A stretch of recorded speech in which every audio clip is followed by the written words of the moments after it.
మన తెలుగు భాషగా మనకి దిగి వచ్చింది.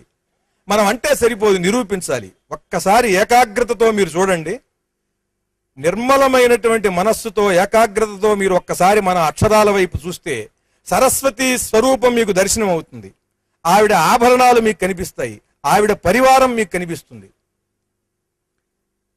అద్దమంటి ఆలు అమ్మవారి చెక్కిళ్ళు, అద్దమంటి ఆలు అమ్మవారి చెక్కిళ్ళు, తల్లి బుగ్గ నిమిరినట్టు దిద్దుతారు పిల్లవాళ్ళు.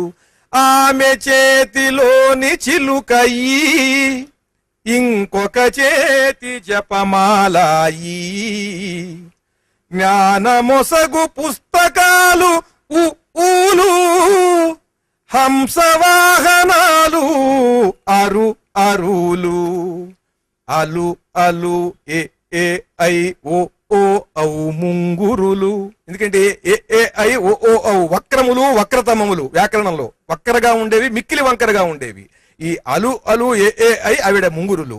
అలు అలు ఏ ఏ ఐ ఓ ఓ ఔ ముంగురులు, వీణాశ్రుతులే అమ్మహా.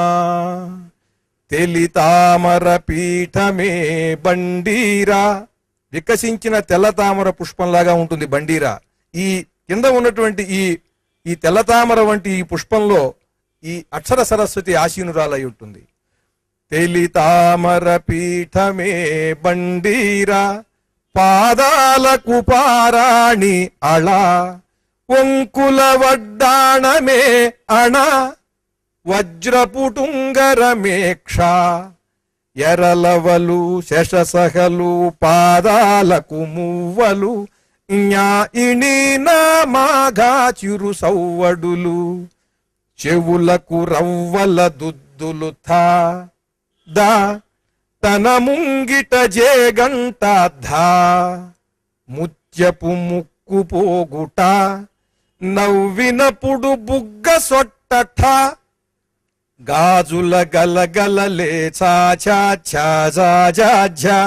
వన్నెల అరవంకీలే డాఢ, సువర్ణ కిరీటమేగా, సిగను విరియు మల్లె రెమ్మత, సుందర సుధానది గమనమేక, పురి విప్పిన పెంపుడు నెమలిఖ, జయశంఖారవములే పాప్పా బాబ్బా, నుదుట వెలుగు చంద్రరేఖ అరసున్నా, అద్దమంటి ఆలు అమ్మవారి చెక్కిళ్ళు, తల్లి బుగ్గ నిమిరినట్టు దిద్దుతారు పిల్లవాళ్ళు.